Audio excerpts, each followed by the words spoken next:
Parents have an absolute right to control the content and direction of their education, and that includes this type of education, particularly these sensitive issues.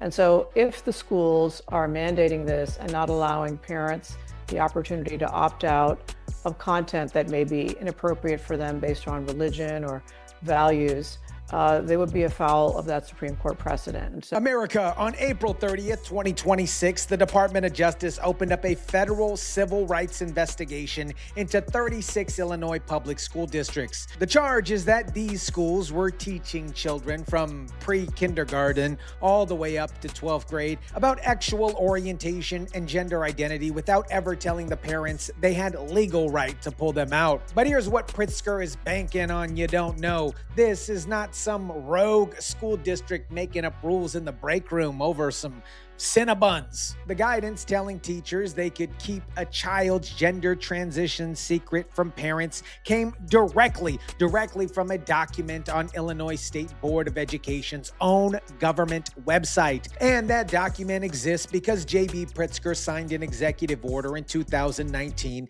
that told the state education board to build it. The man calling this investigation a sham is the man who wrote the first sentence of the policy being investigated. 6 local school districts are among 36 in the state of Illinois under review from the U.S. Department of Justice to determine whether they include sexual orientation and gender ideology content.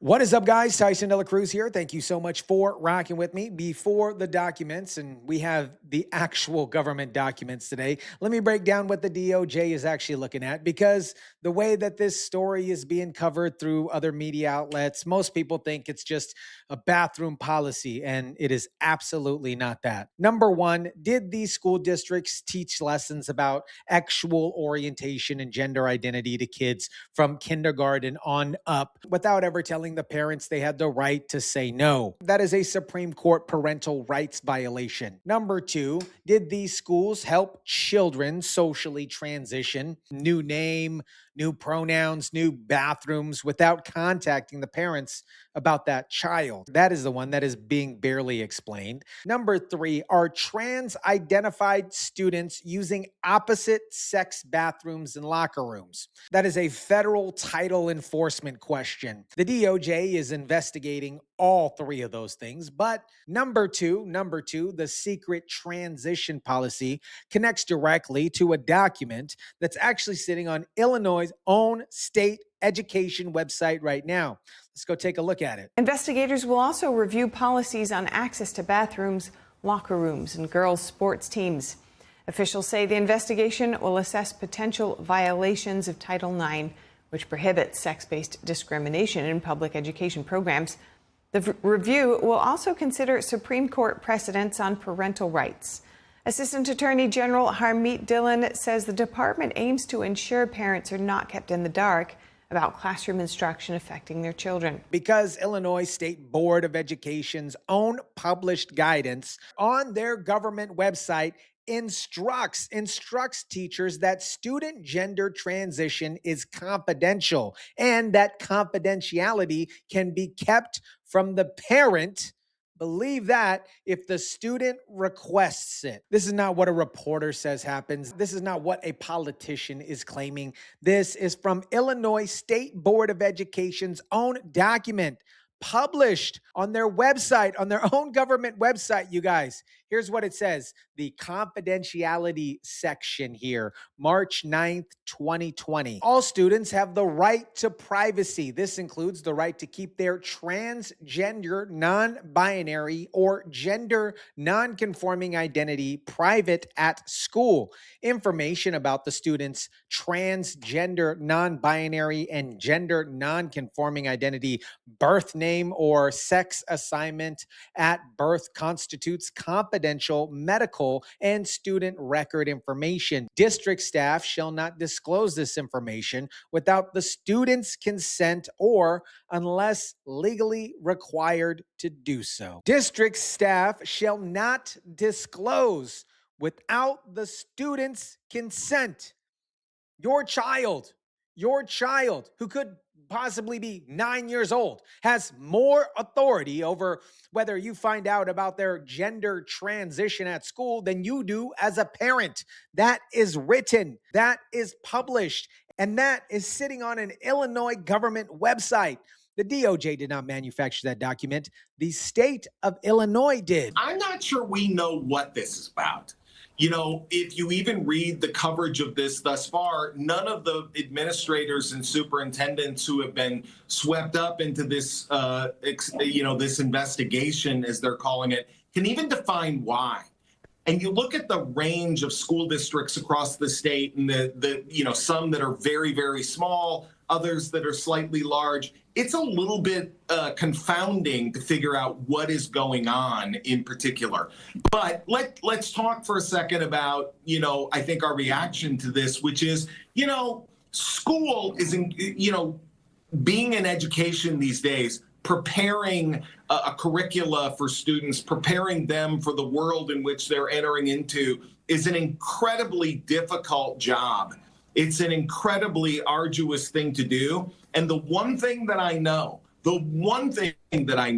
is the people who should do it are the people who are actually trained in education and closest to the ground, not Donald Trump's handpicked appointees in Washington, D.C., who have absolutely no idea how schools in Watseka, Illinois, or Bloomington, Illinois, or the south suburbs of Chicago work or what they need. Again, this just looks like Donald Trump and his, appointees trying to throw some slop to their supporters to suggest that they're really out there, working against this horrific, curricula. The ACLU's own attorney sat in a TV studio and said there's no evidence of any problem. This is the same day Illinois' own state website has a published guidance documents instructing teachers to treat your children's gender transition as confidential medical information. The evidence here, you guys, it's not hidden.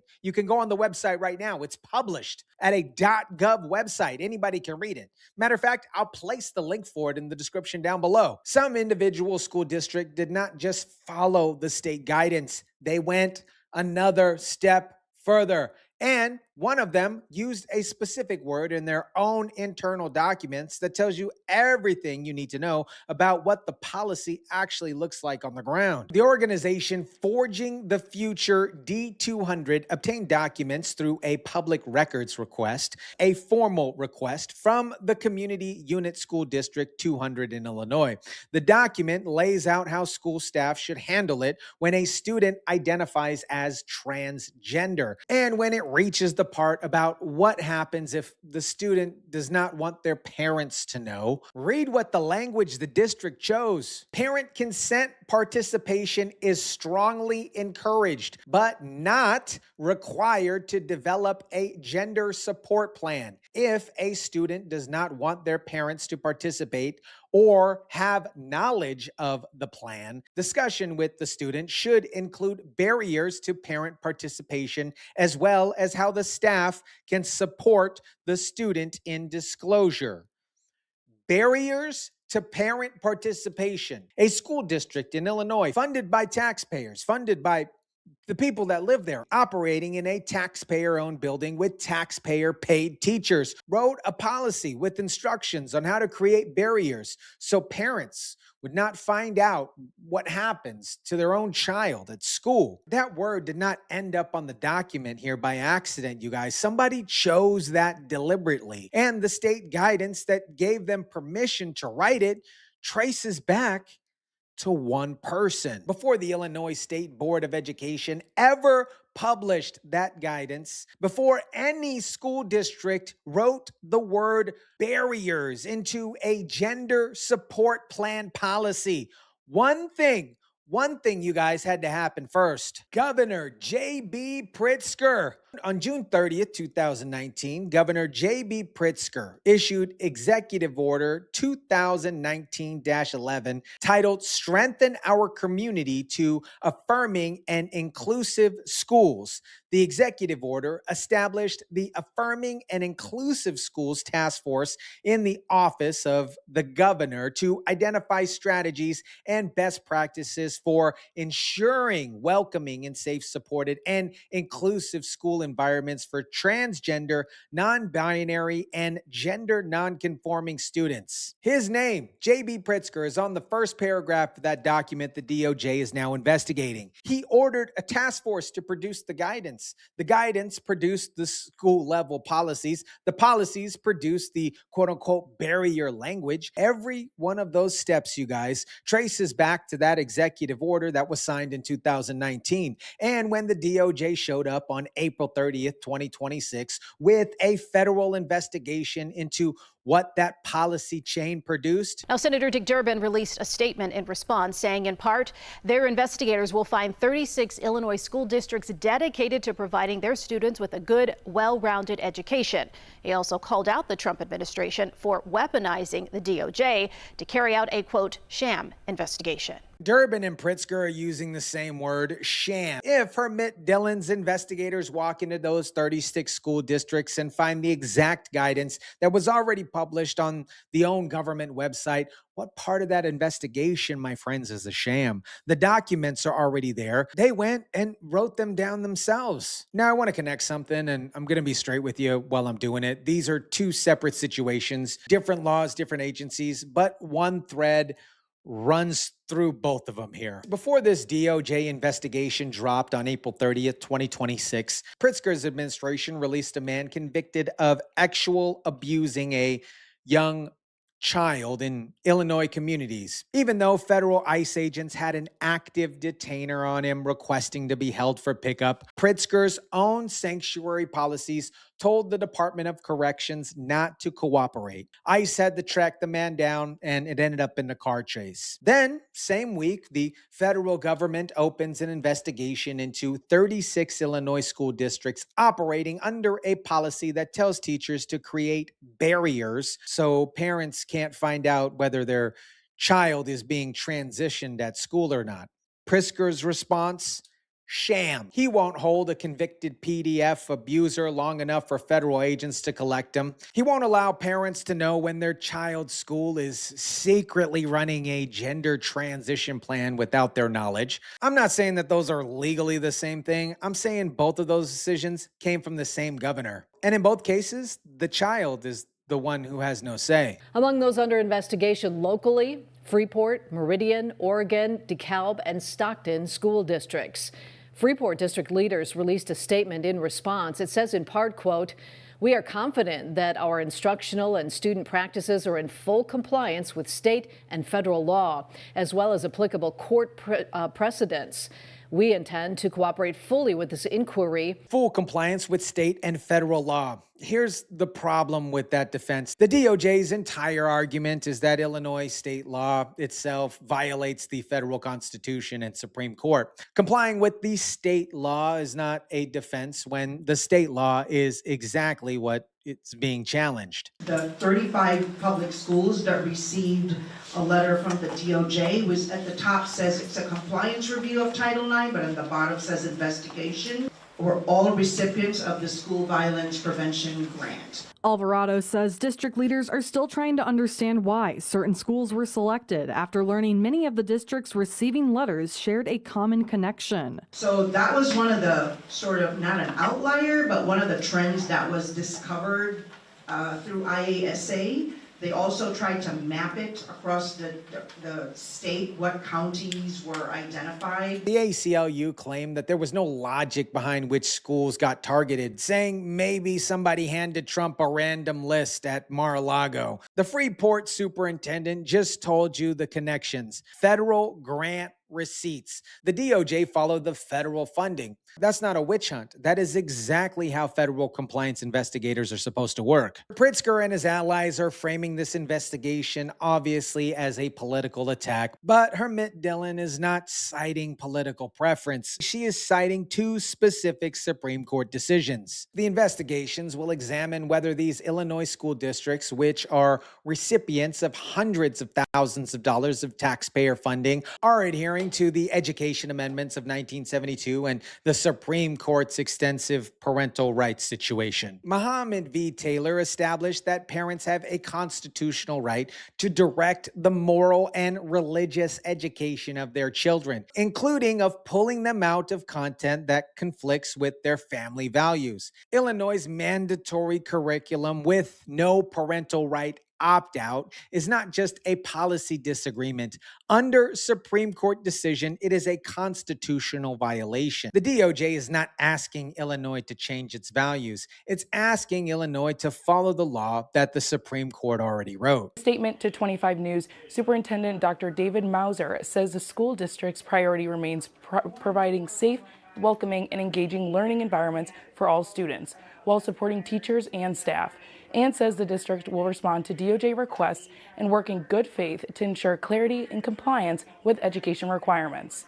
The DOJ says the Civil Rights Division has not reached any conclusions about the districts under investigation, including District 87, and the review process is now underway. District 87 says it will cooperate with the review. Every school district that went to the public and said one thing: we will cooperate. No one said, we have never done this before. Here's the evidence. No one said, our policies do not match what the state guidance describes. They said they'll cooperate because they know what the DOJ is going to find when they start looking in the documents that have already been published. America, here's what this story is actually about underneath all the politics. A state government decided that a school counselor has more authority over what happens to your child's identity than you do as a parent. They wrote that decision into official guidance. They published it on their own website. They trained teachers to build barriers around it. This, my friends, is the same playbook Illinois ran on everything else.